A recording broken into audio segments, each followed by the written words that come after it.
नमस्ते छात्रों। अब देखो, कल हमने खुला आकाश पाठ 7 खुला आकाश का पहला भाग पढ़ा, यानी उसका पहला पन्ना। आज हम उसका दूसरा पन्ना देख रहे हैं, उस पन्ना देख रहे हैं, ठीक है। लेकिन कल मैंने तुम लोगों को एक होमवर्क दिया था कि इस पाठ में इस पन्ने पर जो मैंने कल 3 पैराग्राफ पढ़ाए, 3 परिच्छेद पढ़ाए, उसमें से संज्ञा को ढूंढकर उसके प्रकार यानी उसका नाम लिखना है कि वह कौन से प्रकार की संज्ञा है और उस संज्ञा शब्द का वाक्य में प्रयोग करना था। लेकिन कल आज सुबह तक मुझे सिर्फ एक ही विद्यार्थिनी आर्या का होमवर्क मिला है, बाकी किसी का होमवर्क नहीं मिला।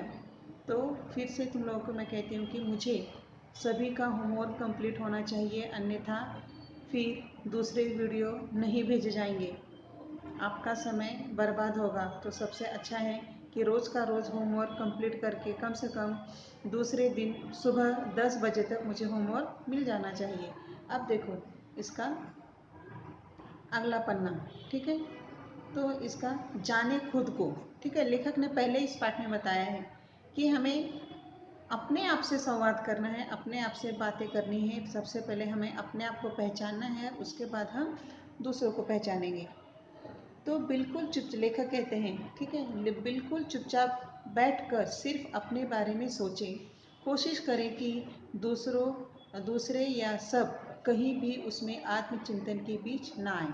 अब यहाँ लेखक ये कहते हैं कि चुपचाप बैठ जाओ, बिल्कुल शांत बैठकर अपने बारे में सोचो कि मैं कौन हूँ, मैं क्या करता हूँ, मुझे क्या पसंद है, मुझे क्या करना चाहिए। ये सारी बातें, ये सारे प्रश्न अपने आप से पूछने हैं।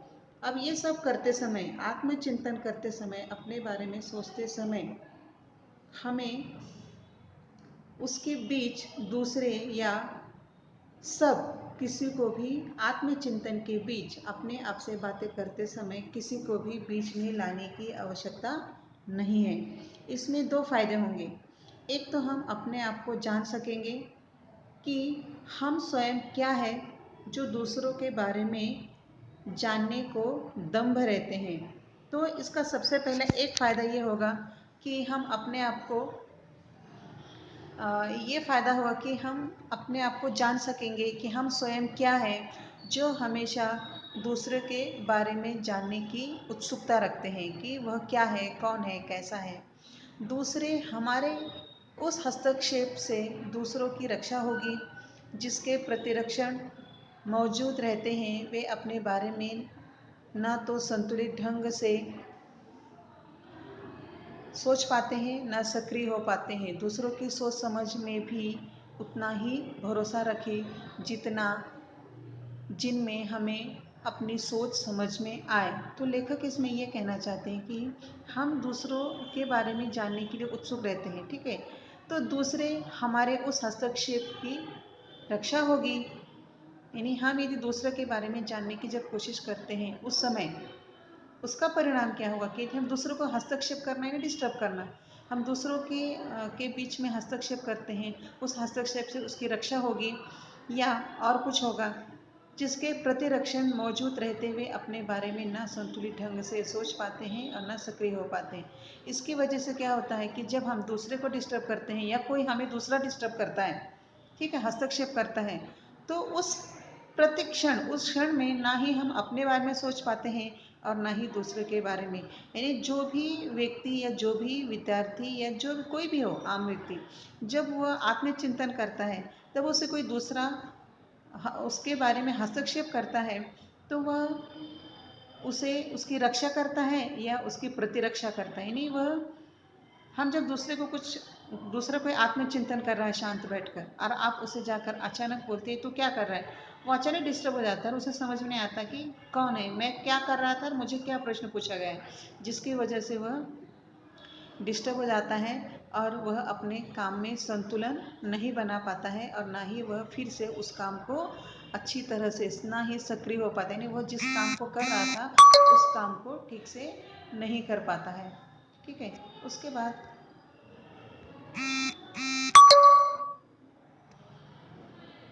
तो इस तरह वह हस्तक्षेप की वजह से उसका काम रुक जाता है। दूसरों की सोच समझ में उतना ही भरोसा रखें जितना कि हमें अपनी सोच समझ पर है। ठीक है। हम हमेशा अरे वो बहुत अच्छा है, वो बहुत होशियार है, हम उसकी होशियारी पर विश्वास करते हैं, उसके स्वभाव पर विश्वास करते हैं। लेकिन यह लेखक यह कहना चाहता है कि तुम अपने आप को जानो, पहचानो, अपने आप से बातें करो, तुम कितने अच्छे हो, तुम कितने होशियार हो, तुम कितने समझदार हो, तुम कितने मदद करने वाले हो। यदि तुम्हें अपने आप पर विश्वास होगा तो ही दूसरों पर विश्वास कर सकते हो। इसलिए यहाँ लेखक ये कहना चाहते हैं कि दूसरों की सोच समझ पर दूसरों की सोच समझ पर जितना अधिक विश्वास रखते हैं उतना ही विश्वास अपने सोच समझ पर रखना है। यानी कहने का मतलब ये है कि लेखक ये कहना चाहता है कि हमें अपने काम करते समय हम अपने काम को बड़े ही ध्यान से और मग्न से करते हैं, एकांत में काम करते हैं। कोई दूसरा आकर उसे बीच में कोई बाधा उत्पन्न करता है तो उस समय हम उस काम को करना रोक देते हैं, या हमारा काम रुक जाता है, फिर से उस काम को करने में फिर उतना ही समय जाता है। तो इस तरह हमें ना ही दूसरों को डिस्टर्ब करना चाहिए और ना ही खुद को डिस्टर्ब करना चाहिए। हमेशा दूसरों को अच्छा कहने से अच्छा है कि हम सबसे पहले खुद अच्छे बने। हम भी अच्छे हैं, हम भी समझदार हैं, हम भी होशियार हैं। हमें अपनी सोच पर, अपने आप पर विश्वास रखना है और अपने कार्य को पूरा करना है। तो इस तरह हर एक के प्रति हमारे मन में सह सकारात्मक स्वीकृति का भाव होना चाहिए, दूसरा अन्य नहीं। अंत में हमारे ही प्रतिरूप हमारे अलग या भिन्न नहीं है। यानी हमें हर एक के प्रति हमारे मन में सकारात्मक स्वीकृति का भाव होना चाहिए। यानी हम दूसरों के बारे में हमेशा सकारात्मक सोचें और अच्छा सोचें, दूसरा अन्य नहीं। यानी और इसके अलावा दूसरों के बारे में बुरा सोचने का हमें अधिकार नहीं है। अंत में हमारे प्रतिरूप हमसे अलग या भिन्न होगा। यानी अंत में क्या कहते हैं, हम दूसरों के बारे में अच्छा सोचते हैं तो ये सोच, ये समझ जो है वही हमारे स्वभाव को अच्छा बनाती है। यानी हम जो सोचते हैं, हम एक दूसरे के बारे में बुरा सोचते हैं तो हमारा मन भी बुरा सोचता है और बुरा करता है। और जब हम दूसरे के बारे में अच्छा सोचते हैं तो हमारा मन भी अच्छा सोचता है, अच्छा करता है, जिसकी वजह से क्या होता है, हमारा स्वभाव अपने आप सकारात्मक होते जाता है। इसलिए दूसरों के प्रति हमारे मन में कभी भी नकारात्मक भाव नहीं होने चाहिए। अब है अगला, सिर्फ मनुष्य होते हैं। क्या है? सिर्फ मनुष्य। अब मनुष्य क्या है?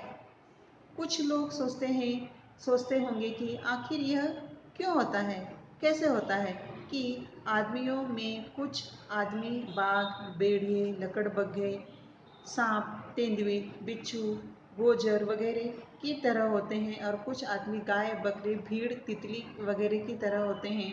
ऐसा क्यों नहीं होता कि जिस तरह बाघ केवल बाघ होते हैं और कुछ नहीं, वैसे ही जैसे सारी गायें केवल गाय होती हैं, कुछ नहीं, उसी तरह सारे मनुष्य केवल मनुष्य ही होते हैं और कुछ नहीं। यानी मनुष्य सिर्फ मनुष्य है। तो ऐसा सृष्टि ने सबको समान बनाया है। सारे मनुष्य एक समान हैं। प्राणियों को बनाया है, पक्षियों को बनाया है, वनस्पति है, पेड़ पौधे, पहाड़, झरने, सब कुछ ठीक है। इसमें सबका स्वभाव, सबका स्वरूप अलग अलग है। मनुष्यों का स्वरूप अलग है, जानवरों का स्वरूप अलग है, पक्षियों का स्वरूप अलग है। तो कुछ लोग ऐसा सोचते हैं कि आखिर ऐसा क्यों, कैसे होता है कि आदमी में ही कुछ आदमी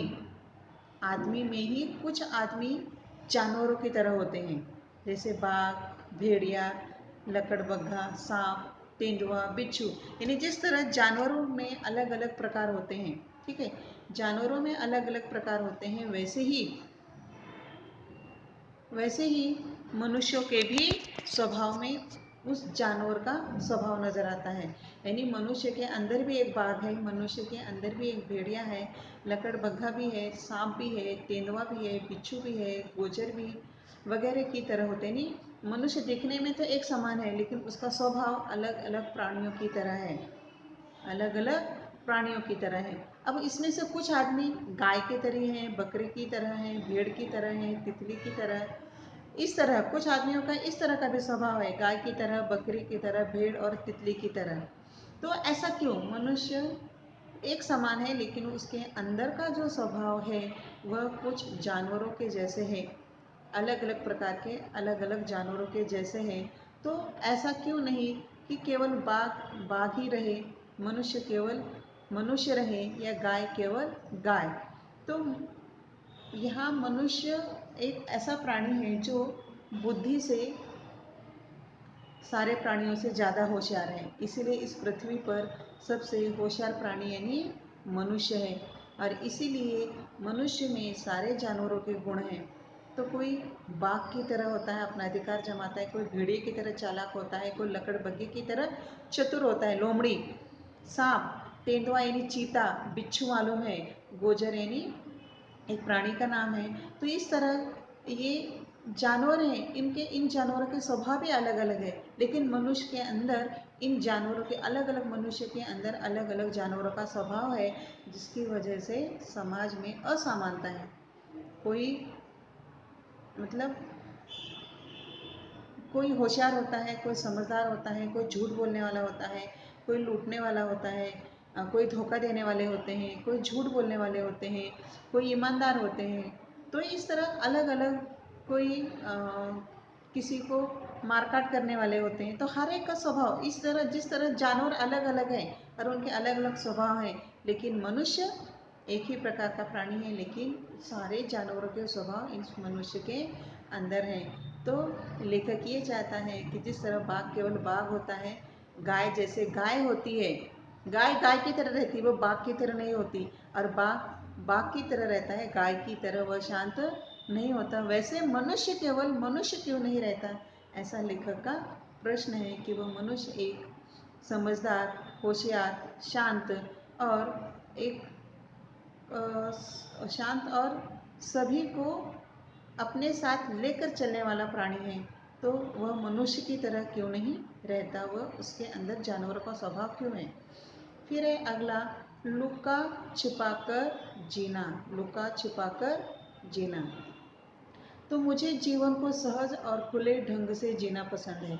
चीज़ों को लुका छिपा कर, बातों और व्यवहारों को रचा बसा कर जीना सख्त नापसंद है। वह चारित्रिक बेईमानी है जिसे हम व्यवहार कुशलता का नाम देते हैं। इसके पीछे आत्मविश्वास की कमी झलकती है कि लोग हमारी असलियत को न जान जाएं। आखिर वह असलियत इतनी गंदी और धूर्त हो कि उसे छिपाना जरूरी लगे। अब लुका छिपी, बचपन में ये खेल खेला है तुम लोगों ने, लुका छिपी यानी छिप जाना और फिर कोई आकर तुम्हें ढूंढता है, यानी सच में तुम कहाँ हो। तो यह लेखक यही कहता है कि हमारा जीवन भी सहज और खुले ढंग की तरह मुझे जीना पसंद है।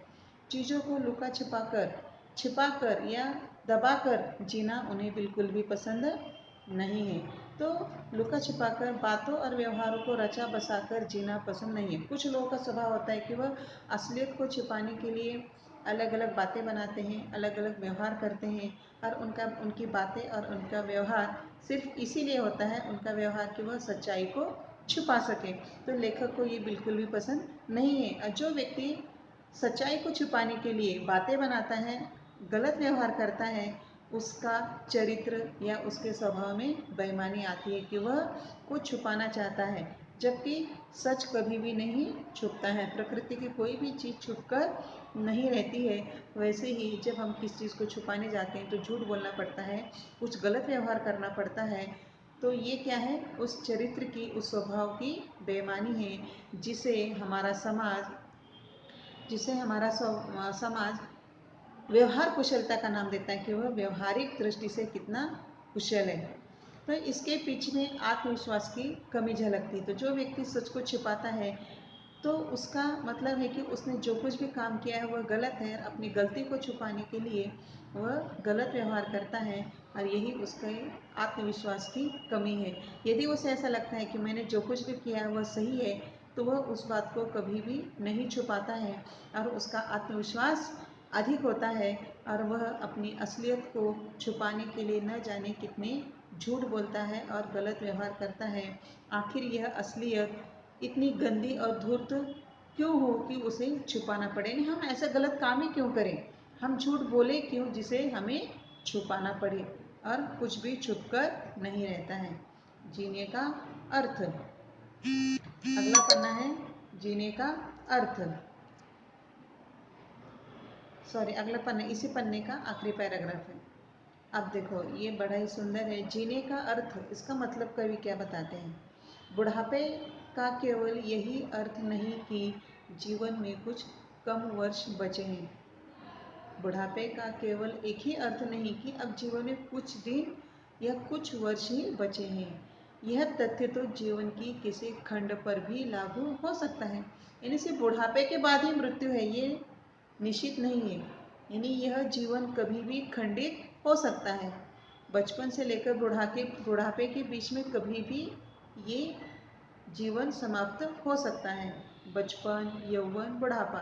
खास बात यह है कि जो वर्ष बचे हैं, जब तक जीवित और चैतन्य हूँ, जिंदगी को क्या अर्थ दे पाता हूँ या अपने लिए उसे क्या पाता हूँ, ऐसा कुछ जिसका सबके लिए कोई महत्व है।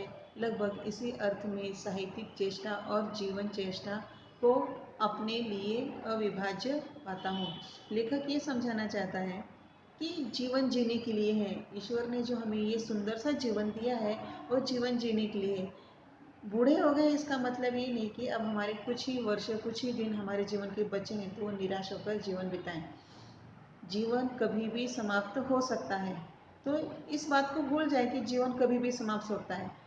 भविष्य को हम नहीं जान सकते और ना ही समझ सकते हैं, लेकिन यदि हम ये सोचे कि आज मैं क्या करूँगा, आज मैं किस तरह लोगों को सुख दे सकता हूँ, किस तरह खुशी दे सकता हूँ, मैं किस तरह खुश रह सकता हूँ, चाहे वो बचपन हो, यौवन हो या बुढ़ापा हो।